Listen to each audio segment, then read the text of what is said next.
Welcome back to the Hot Mess to Awesomeness podcast, a show all about inspiring smart, busy women to put their happiness at the top of their to-do list. Join your host and life coach, Dion Thompson, as she chats with amazing women who have figured out how to make their happiness a priority, and more importantly, what it's really like to go from hot mess to awesomeness. And now, on with the show. Welcome, everyone, to the Hot Mess to Awesomeness podcast. I am your host and life coach, Dion Thompson. Oh, I am feeling kind of rejuvenated right now. So just had a very fun dance party with my guest, Kerry.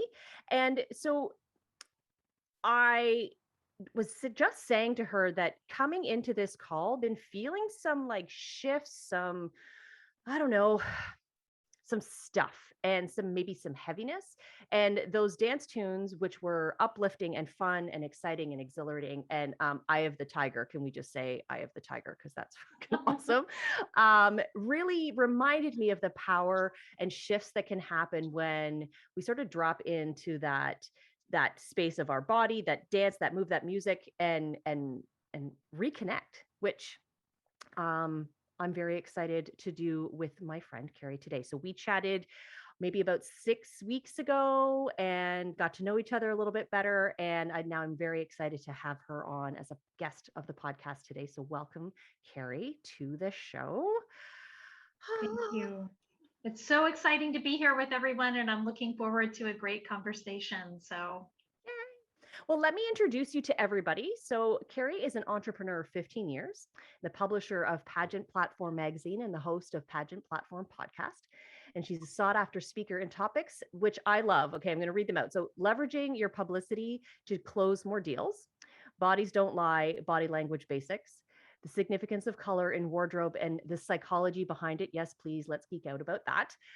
The network game, making networking work for your business, and follow-up tips for success. And she's the president of Book, Speak, Repeat, which I'm a huge fan of. I enjoy the opportunity to share what I have learned on stages with anybody who will listen. And I know how powerful it can be to make those real life connections with people, whether it's through this digital world, but to be present and to be seen and heard in a way that feels authentic and real and powerful all at the same time. And I know that that is exactly what you do and support other people to get themselves out there, increase their visibility, increase their capacity to have their message heard. And from a business standpoint, kind of a big fucking deal. So I'm very excited to have you with us today. And I do know that, as it happens on this podcast, we tend to talk a little bit about what brought you to this place you're at now, where you are sharing your wisdom with the world, and really specifically why you have chosen this path. And we all kind of know that we go through our own metamorphosis, transformation, shifts. We learn a lot, we fall down on our faces, and then we get up and learn some more. So I'm intrigued to hear about your journey and what led you to where you are today, leading others literally all over the world. well, thank you again for the opportunity. And I'll tell you, honestly, my story starts so, long ago, well, not long ago, I shouldn't say that, but 2005, I'm a born entrepreneur. I just kind of didn't know it. I grew up in an entrepreneurial household. My father was an electrician. He is long since retired, but he had his own business, and he had a very successful, thriving business where the house that we had, he converted the garage into an office and storage facility. And every morning there would be gentlemen coming every day to find out where they were, what job sites they were going to be working on, having a staff meeting, and I got to help my dad with different things. But the entrepreneurial lifestyle, it's not for everyone, but there's so many great perks. Growing up, because I was the youngest of four, I was able to accompany my dad. Like over the summertime when I was out of school, I was with him every day. He bought a antique cabin cruiser and restored it over the summer, and I got to stay down there with him and help him and play down at the marina and just have a great time. When I was sick at school, he was the one who came to pick me up because he had that flexibility.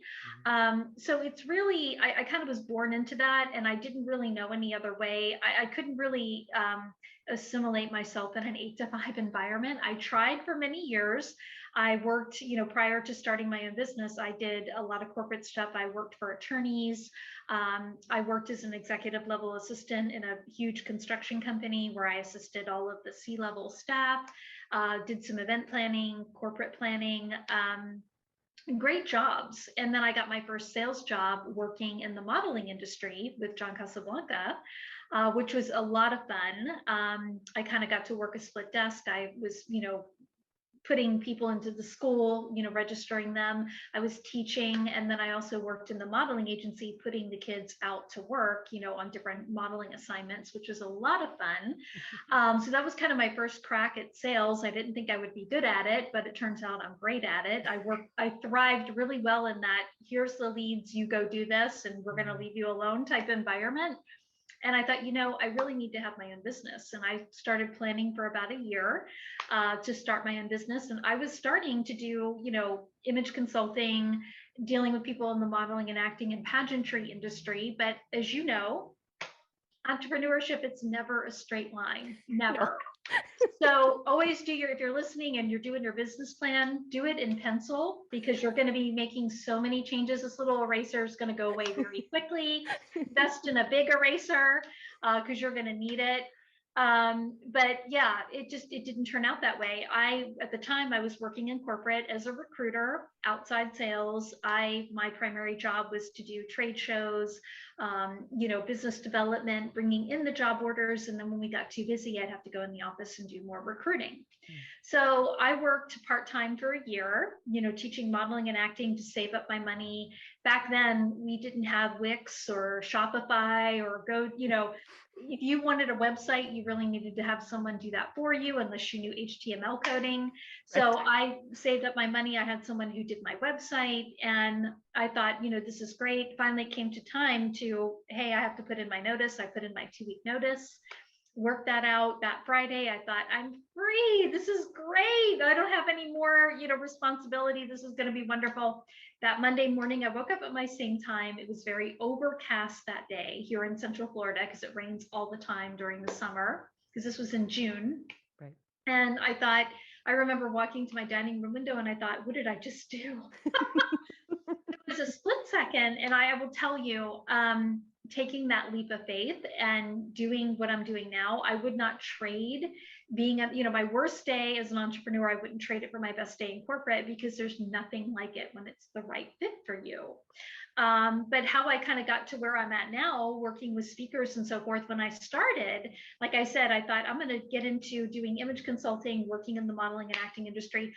Well, that did not take off right away, but I was involved in a lot of different networking functions, and I would have people like BNI, the chamber, hey, we're looking at starting a new chapter or a new whatever. You're so good at connecting people. Help us do this. Well, so much work goes into that. And I thought, if I'm going to do this, I'm going to do it on my own so I can make extra money till my, business takes off. And that's where I kind of segued into doing networking events, getting people together at like Borders Books, which I don't even think they're around anymore. In the morning, I charged $5 at the door to come in and network. We'd all have coffee. That turned into lunch events at different restaurants. Then I did my first trade show, and I had that meeting planner hat on because I had to get butts and seats and sell out the exhibitor space and book the talent. And it kind of took on a life of its own. And that segued into marketing and sales, helping people with that, with their business. And, probably about 5 years ago, I said to my team, I really miss speaking. I want to get back into that, because I started doing that from the get-go. I was approached to be a speaker. It wasn't something I sought out. Because I was a former recruiter. I was asked to speak at colleges, to the graduating classes. I was asked to speak at some, for some of the HR, divisions of different companies, like, hey, we're having trouble with whatever. So they sought me out. And back then, that's the way the market was anyway. You would go get selected to speak, go speak, collect your check, and go home. You didn't have to do anything else. Well, now the market's totally flip-flopped. But about 5 years ago, I told my team I want to get back into speaking because I had gotten away from it for so many years. And I said, let's start getting me booked as a speaker. Well, my first gut reaction was like, you got to be kidding me. This is insane. And I don't scare easy, but that process made me take a step back and go, oh gosh, I don't know. It took us about 6 months to figure out, okay, this is how the association and trade organizations are doing it now, how the colleges are recruiting speakers, and how it's happening in the private sector. I'm a systems gal, so once I have a system that works, we just keep beating that drum. So I started getting booked, and we developed a process. And I told my team, I said, this was a headache for me. I can only imagine what it's like for brand new speakers who have never done this before, or people who have been out of the industry like myself for many years and want to get back in it. I think this would be a great service to offer. And that's where Book, Speak, Repeat was born, where it came from. It came from my level of frustration and turning myself into a big old hot mess.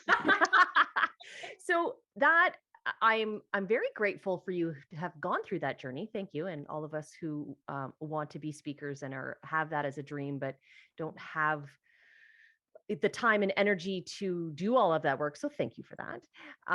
Tell me a little bit about, because I like the messy stuff. I like to hear how things went sideways and then what you were able to tap into to move forward. So obviously that's a number of different organizations that you're trying to maneuver through and understand and get comfortable with. And then there's going to be hiccups. And how did you self-manage the fear, the drive, the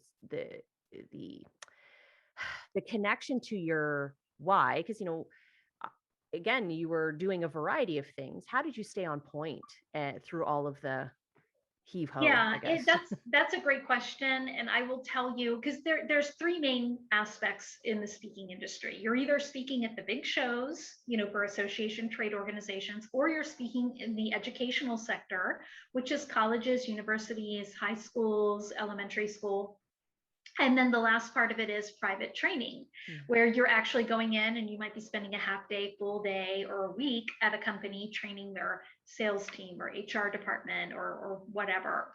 Some speakers work in all three sectors of speaking, and some just do one or two. It really depends on their message and what they're trying to do.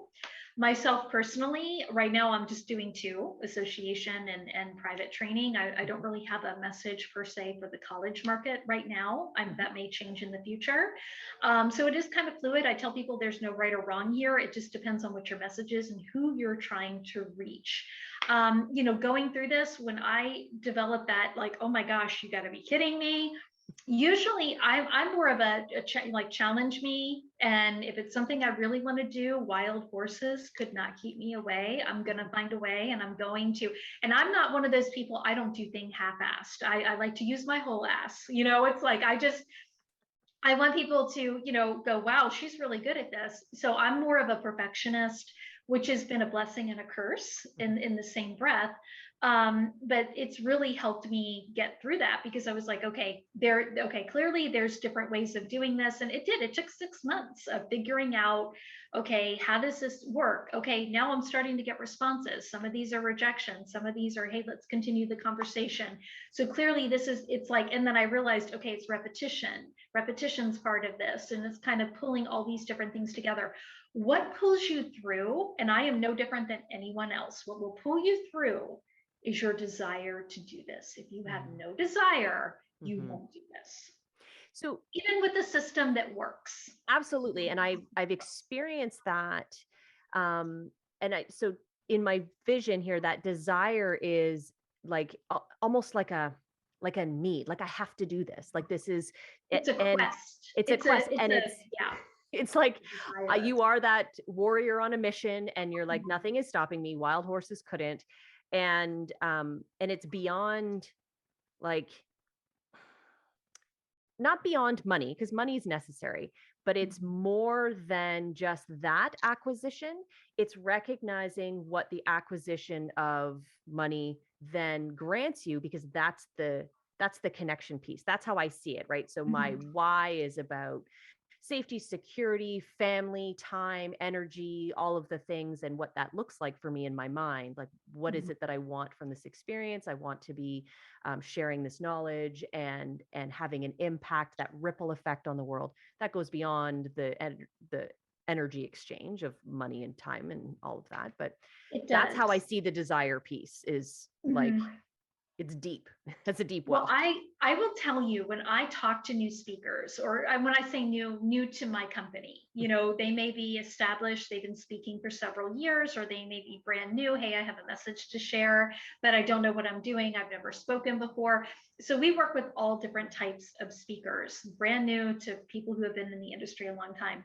And two things I project to them with this, because we're getting to the point now where we're going to start like, for this year, we're going to have, like, right now we were accepting new speakers, but we're going to close it out, and then just like twice a year have like an open, like, we're accepting new speakers, because I'm a speaker too.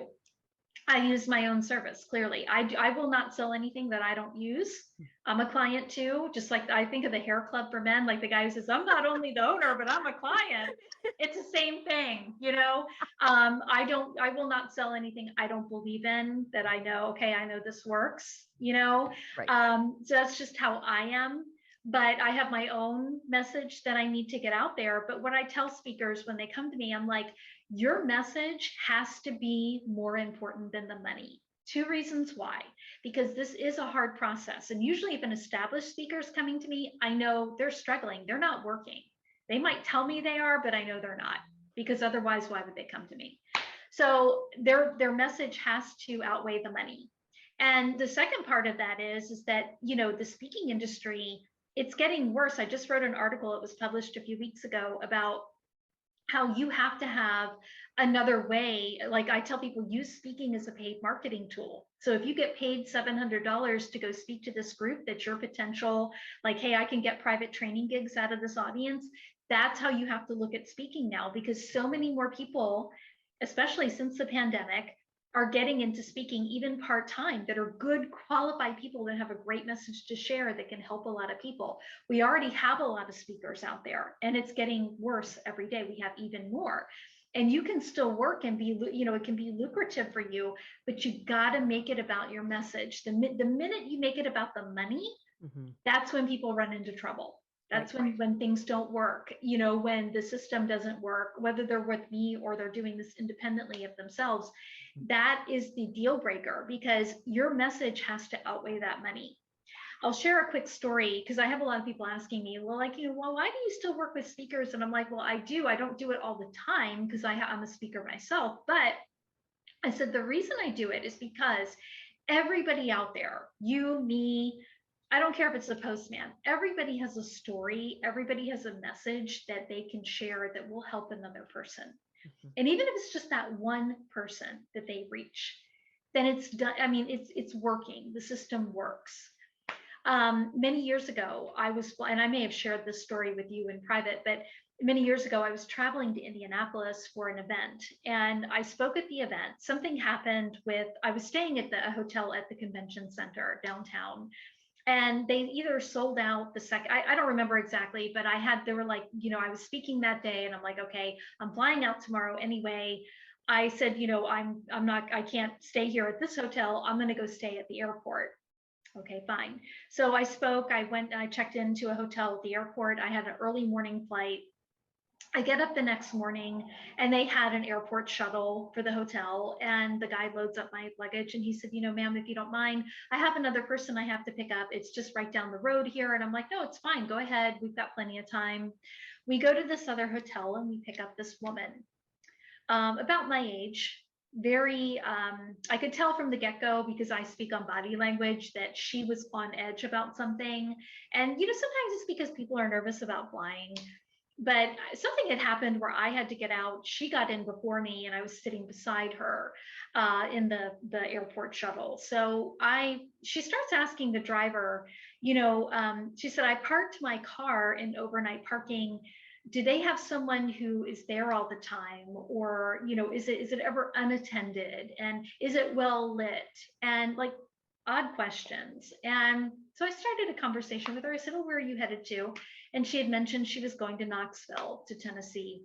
She had a job interview. I'm like, oh, that's wonderful. And I said, that's a great city, I think you'll really like it there.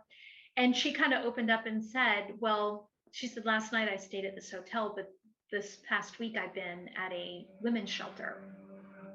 She was leaving her husband, and that's why she had to get out of the city.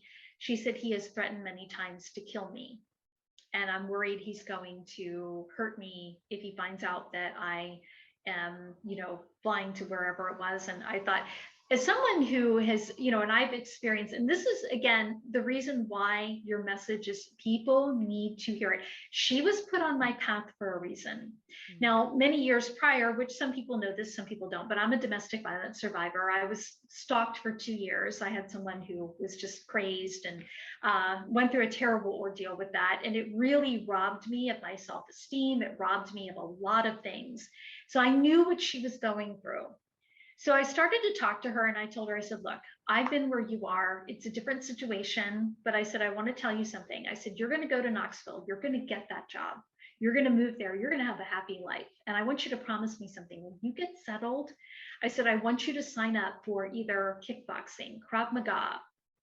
I've taken both, some type of martial arts or self-defense class. I said, that is going to physically empower you. I said, your husband has no power over you. And he knows it. That's why he's threatening you. He has lost control. So I said, know that stepping on this plane. But I said, you are going to be fine. Everything is going to work out. And she's like, oh, I really hope so. Well, she had to get out because it was a Delta flight she was on. I was on American, and I had to get out to let her out. And I said, look, I know you don't know me, but can I give you a hug? And she said, yes. And she just, when I hugged her, she was so skinny, because I could feel her rib cage. And it's like she just collapsed in my arms. And I just said, go knock him dead. You're going to do great. And she left. And even the driver, when he was driving me to drop me off, he said, that was really nice what you did. And I said, well, she needed to hear it. And I said, I speak for a living. And this is what I try to impart to people.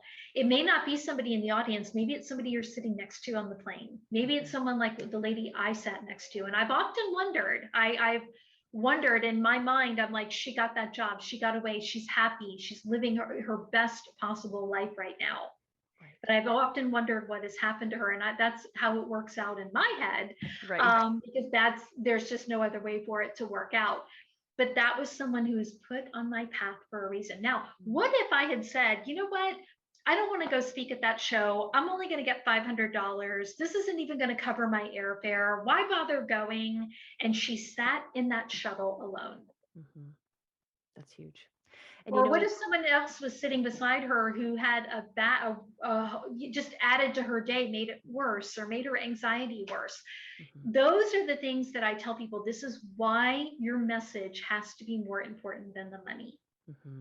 It always needs to be that way. It's so much, you're right. It's so much more than, that straight line experience. I'm going to the stage, I'm going to do this thing. And then, we play out the scenarios of why we're doing it, if it's in relation specifically to money and or just the business end of things. But there's so much more intricacies in relation to humanity, and it is, especially for women, many of us have this, yes, I want legacy, I want to have an impact, and I'm not sure what that means. And for those who are maybe stuck or stalled or feeling a little bit trapped in the circumstances of life, can not sure how that's going to play out. But when we make ourselves available, when we are willing to put ourselves in those places, and so for you, the place happened to be on the shuttle, but really I was going to a gig, but really it was the shuttle. Mm-hmm. And recognizing that there's so much reciprocity there. So what I'm seeing as someone who's tuning into that story and visualizing that experience is that it's empowering for her. Mm-hmm.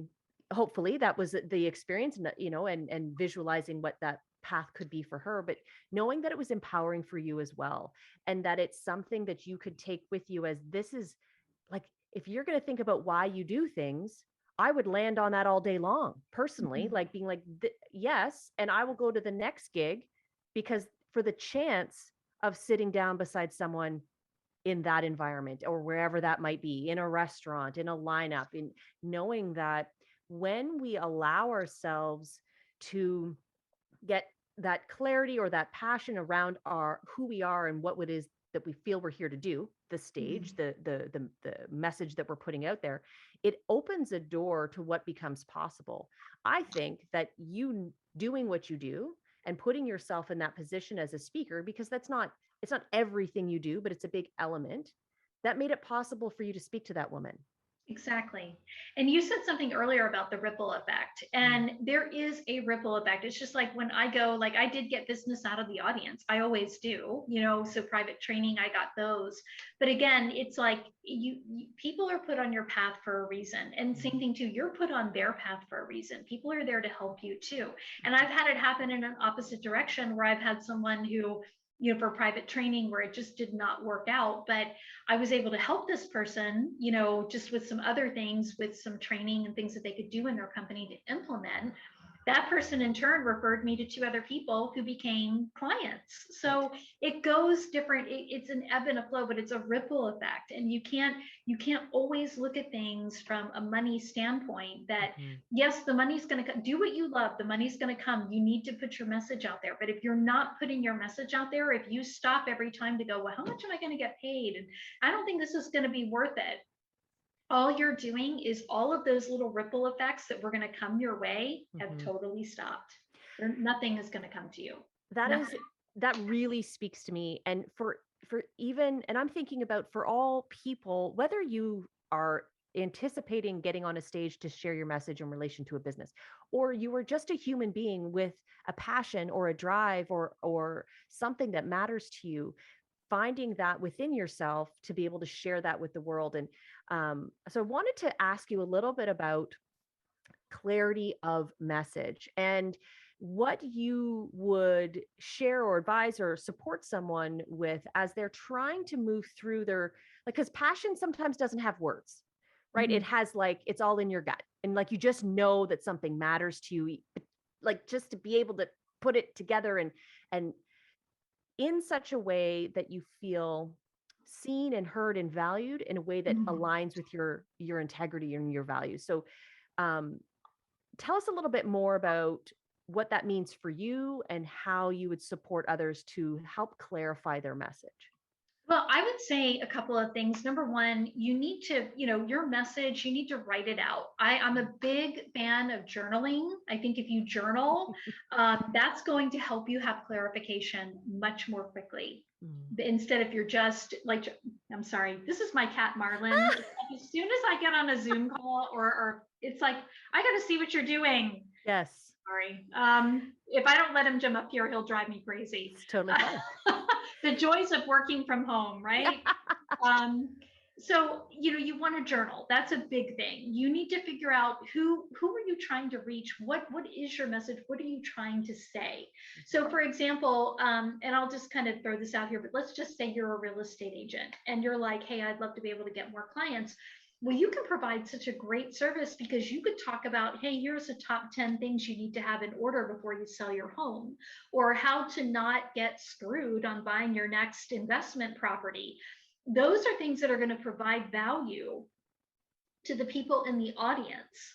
And it helps solidify your, like, hey, I'm going to help you find your forever home or your retirement home or your investment property. You're serving a purpose. I mean, again, it could be a plumber, it could be anybody. Right. Those things that people think, oh, well, I don't think that's not really helping people. And it's like, yes, it is. You think it isn't, but it's a huge deal to someone else. What we talked about earlier before before we started recording, doing the dance party. And like I shared with you, I'm like, look, I have some anxiety around this because I'm taking dance lessons to get over that. Like the people who I'm going to a school, and like I've told my instructors, it's not a big deal to them, but it's a huge deal to me. Mhm. Huge. much bigger than they could ever imagine, because they're doing, just because you're an expert at something, and we always have that tendency to assume everybody else is an expert too, and we're not. So you're helping them navigate whatever little piece of life that they have to go through, and making it, and that's your job. It's to make it easier on them, or to help them through it, to navigate. So how do you want to help navigate? Ask yourself these questions. How do I want to help navigate people? How can I expand that? How can I help more people, with less of my time? Should I write a book? Should I go on the speak? Should I be a speaker? Should I write a book? Should I have a program, a class? Should I have, should I make t-shirts? Never assume that your message is minute, small, or wouldn't matter, because it does. There are plenty of people out there that it does matter to. And again, tax attorneys, real estate agents, plumbers, electricians, everybody has a message to share. Everyone.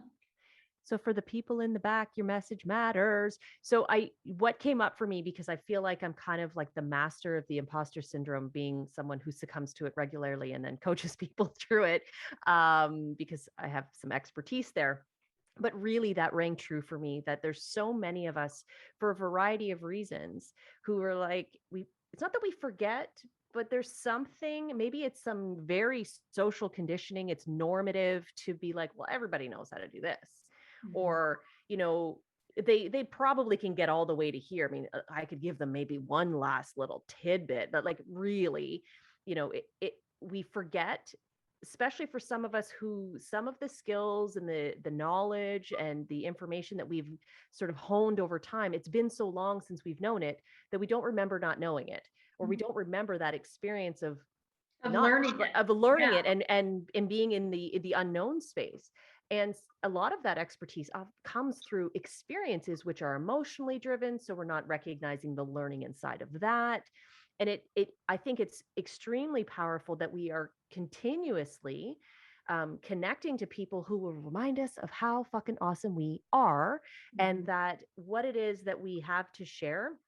There are absolutely people out there who don't know what we know. And even if they know parts of it, they don't know it in the way that we know it. And that it's through our stories, our experiences, and that message that they will get those fine-tuned pieces so that they can excel. And for those of us who feel really strongly about being of service to the world, that really speaks to me. And, it takes some of the fear out if I think, well, it's me just doing this part or sharing this about myself or about what I know, that's going to help people. And I can hang my hat on that. And another thing I would say to journal about too, because a lot of people will say, well, I don't really know what I would talk about. An easy fix to that is, again, sit down and journal. Think about the last time you were at a networking function, at a friend's house, a barbecue, whatever, or somebody called you and said, hey, what do you do exactly? And you tell them, hey, I'm a real estate agent, or I'm a plumber, or whatever, I'm a doctor. What are the top 5 things that people ask as soon as they find out what you do? What are the top 5 questions they have for you? Because that is a plethora of topics that you can use. So like, for example, I had a real estate agent tell me, she said, well, most people are asking me, did I undersell my house, or did I overpay for the one I just bought? Like, well, there you go. There's a great topic. The top 10 tips to, discover, are you paying too much for this house, or did you underprice? I said, actually, that's 2 topics. And I said, so if people are asking you those questions, then there's general interest out there. So there's already a need. That's a way to gauge interest too. So that's another thing I would tell people to do is, you can come up with tons of things to talk about just based on that one thing alone. Oh, that's brilliant. And to dive into a little deeper on that. So, let's say you get asked a lot of similar questions. Number one, if it's a question that seems to be triggering people in that industry, and that's something that you're passionate about, then by all means become that person. But I also noticed there's what do people ask your help for? And that, like, consistently, they seem to come to you for that thing, whatever that is. So for, some of the listeners that maybe this work isn't related to their employment or their career, but it really has to do with, uncovering what their passion is in life, and what they feel drawn to, or what they feel connected, what might be their purpose, whether it's income related or not. and going, well, I don't know what I'm good at. I hear that all the time. I don't know what I want. I don't know what I'm good at. And I call bullshit on both of those, because inside of that, you can know. And part of that could be when you're out and people are talking to you, like, what is it that you either end up talking about, or what are people asking you about that you seem to be responding to, or that you support them with? Yeah, and for people who are asking them or who are saying that, I would turn the question around and I would say, okay, that's fine. What are you passionate about? What is it that, like, if you got to, fill in the blank, today I'm excited. I jumped out of bed at 6 a.m. because I get to, and fill in the blank. Yeah. And I don't care what it is, roller skating, going shopping, whatever. All of those things can be turned into topics. And it might be a hobby of yours. Like, for example, like somebody loves to take photos. Okay, great. There's tons of people out there that would love to learn how to be a better photographer. So you could teach them how to do that. You don't have to be a speaker to do it, but you could write a book about it. You could do a video blog and have charge for a membership site. It's $37 a month, and you're going to share different tips and techniques and take them along your journey. I mean, there's so many different things that you can do, and you can monetize anything. Like even people, like right now I'm looking for a new, what I'm calling a cat nanny, but a new pet sitter for when I travel, because I have 3 cats.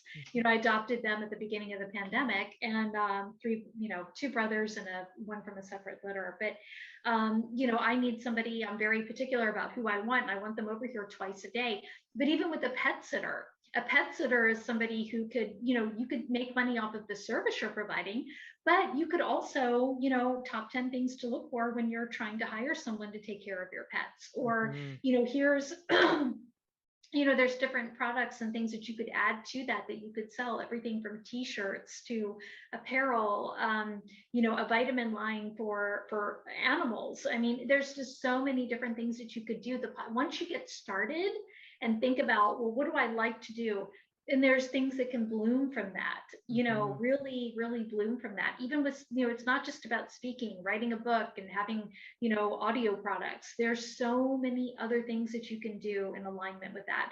One of my youngest clients, she is 15 years old. She wrote a children's book prior to coming on board with us. Now she's doing a journal to go with her book. And she's working on a doll that's a talking doll that can spout out affirmations to the little girls that have it. So those are all things that she's doing that are congruent with her message that she didn't even think about monetizing, so the possibilities honestly are endless. But it's all about what, again, I go back to what I said before. If you're not passionate about something, it won't take you through the hard time. And along with that, because I've experienced that with the people in my world, my husband in particular has a lot of passions in relation to the arts and music and entertaining, and the way of the world is shifting. And so 30 years ago, payment for artistic endeavor looked a lot different. There were albums, there were all kinds of ways in which that you got paid for said service. And now the industries are so much different. Everything's digitized and you can access pretty much everything for free, or you pay some third-party provider. But what I had shared with him is, if you continue to follow that passion, then the doors to the endless possibilities, like you were talking about, those will start to open, but you cannot see the doors unless you start following the passion. So for anybody who's listening, whatever it is that lights you up, you don't have to monetize how you see it in this moment. You have to sort of kind of go down that rabbit hole and explore it and love up on it a bit and see where the opportunities might lie, and how you can make it yours and like put your personalness on it. Your personal stamp. And if I could share a quick story about that for arts, like people who are in the art. Okay. So one of the resources that I share with people in our program, because most people, they want to do a podcast or they might want to do an audio product and they're like, hey, I need intro music or exit music. Well, there's a resource online, which I'll talk, it's called, if you go to YouTube and you type in Eric Lund, ERIK, and then his last name is Lund, LUND, he has a channel called No Copyright. Well, apparently Eric's story is he's one of the bigger YouTubers. I mean, he's got like millions and millions of downloads. Well, apparently he's composes music. And he got so tired of people either not, paying him or not wanting to pay, or they would take his work. And, so what he did is he started his YouTube channel. You can use his intro exit. He's got tons of tracks that he creates every day. And what happened is he put it up there, and it's like, hey, as long as you're using it, just use this disclaimer in the notes, the show notes, so people can go to it or whatever, and hear more of my tunes or whatever. So most people are always willing to do that. I do that too, but he's making money from YouTube. Yeah. From the advertising, from the downloads, and he's making more money now than he would have if he was selling piece by piece. Right. So there is a way around everything. So that's just a little example I wanted to share. Well, I'm a little personally jazzed by that, because my husband is a musician, and my intro music is his. Mm-hmm. And because I was like, well, I own this because you're married to me, so I'm going to just take it and use it. It's going to be great. But we talk about that all the time, about how to take what it is that you're doing and what you feel there's ease and comfort with, and put it into different spaces and see what lands. And of course, it makes perfect sense. In the music world, music is cheap, but to be the artist, it's to make money. Yeah, that's right. Your value is massive. Well, love it. Rich Dad, Poor Dad, Robert Kiyosaki. I remember many, many, many years ago when Rich Dad, Poor Dad first came out, one of the things, like, he had a book on quadrants, and one of the quadrants is owning your own business, how that can save you money and you can make money. And he said, what you have to do is figure out, you got to solve a problem for people. Okay. And then you need to figure out, okay, how can I do the same thing for more and more people for a lesser price? And I've never forgotten that. So I think that still applies, because as a service, if you're doing a service, you can only do so much anyway, because you're only one person, you're a human.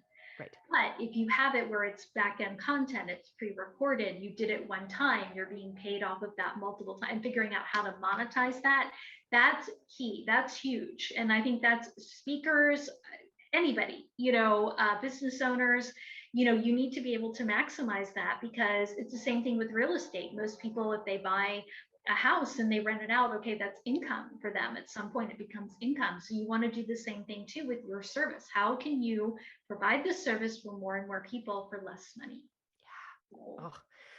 Oh, Kerry, I've loved everything that you've shared. And I'm really, on a personal level, and I know for many of the listeners, and how they're choosing to advance themselves into a place where they're putting their happiness first. And that comes with really fine tuning, clarifying your purpose, your message, and then how you want to be of service, and what legacy you want to leave. All of those pieces are so powerful and so important.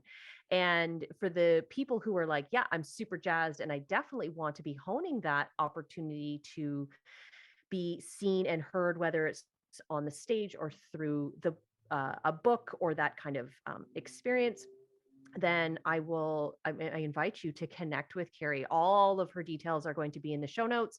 And so, Kerry, is there any specific way you would prefer to be contacted, like social or email? Or if they go directly to the site, to bookspeakerpete.com, I actually have an inquiry form on there on the homepage. They can fill it out, and that way they can have a one-on-one conversation with me on Zoom.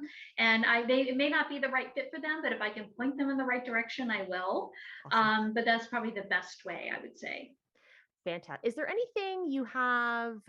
So you did mention that you were now shifting to sort of booking blocks and when you're taking in new clients, but is there anything that we can be looking forward to that you're sharing with the world? Well, a couple of things. We have our first ever, and we're going to be doing this annually, our Elite Speakers Conference and Award Ceremony in April here in Orlando, April 6th, I believe it is, 5th, 6th, and 7th. And that's going to be a great time. So, that is open to non-members as well. So there's going to be definitely opportunities for you to meet meeting planners and get exposure. It's going to be a great learning event. We'll have a get-together the night before, 8 to 5. The next day, it's education, meeting planners. And then that night, doing an award ceremony. So this is going to be our first one. We're going to be doing this annually. So I'm very excited about that. I am working on a few other books, which is, I don't have too much information on it. I don't want to disclose too much, but I am working on that. And then, yeah, I mean, I'm just trying to, I do want to help people. We are changing it, like I said, just because of my schedule, because I'm a client too, and I'm getting busy, and I want to make sure that I can give everybody the right amount of time that they need. So we'll probably starting next year, like maybe in the spring and then the fall, have open enrollment. So if people want to join the program, they can. Right now it's open, so anybody can join anytime. But I think that'll be much more streamlined, and I'm able to help more people that way, because I don't want to bring on too many people and then I can't focus on what I need to focus on too. So we're trying to same thing. How can I do more and more of what I'm doing, for more people, for less money? So yeah, so that's been a big thing that I'm working on. And then too, just trying to keep, I think like everybody, just keeping, there's so much noise out there. You look at the world, you look at everything that's going on, and try, I like, just even this past year, I got rid of cable, where I have a Roku TV. And so I don't have to flip through and watch the news. I can block all of that out. Been hugely helpful for me from a mental standpoint, because I think when we start getting caught up in that, we lose focus of what we're trying to do and how we can make the world a better place. So that would be, something else that I'm continuing to work on. And I think everybody listening is probably too, I think it's such an important piece that we can get caught up in. It's kind of like lobster in the pot. As the water starts to get hot, you're not noticing the impact, just like the noise and everything that's going on. It can really start to filter in to what it is that you feel like you're focused. Oh, I know I'm really doing this, but things are permeating and things are trickling in, and they're taking away from that energy and that time, and that opportunity for you to grow and expand in the direction that where your intention is. So simple and powerful advice, to literally turn down the volume on what is going on in the world, so that you can stay focused on what matters most to you. And I think that's just fantastic. And going back to the journaling, if you do that every morning religiously, it's going to keep your day focused. It really, I notice the days I don't do it, I'm paying for it dearly. Well, honey, you are speaking my language, because of course journaling is a part of me. It's like breathing for me, and for me in my world, and the journaling support that I offer clients. I'm a huge fan, and it really is magical. So I'm really excited that you brought that up in particular, because that speaks to my soul. Oh, thank you so much for your time. Thank you for all of that wisdom, and sharing your journey and your experience with us and your cat, because he's a kitty. I know, I was going to say, he's still in my lap grooming, like, hey, this is my show, my time. Everybody else just go away. I would say all the cat people who are listening get it, and all the people who aren't cat people, we still get it, because we're totally I had someone say to me, why don't you just shut your door, your office door, when you're recording? And I'm like, okay, clearly you don't have a cat. No, that is not how that works. Yeah. Awesome. Well, thank you so much, Kerry. And thank you everybody for tuning in, and we will see you next week. Thanks for tuning in. Hope you enjoyed the show. Join Dion again next week to learn more about what you can do to go from hot mess to awesomeness.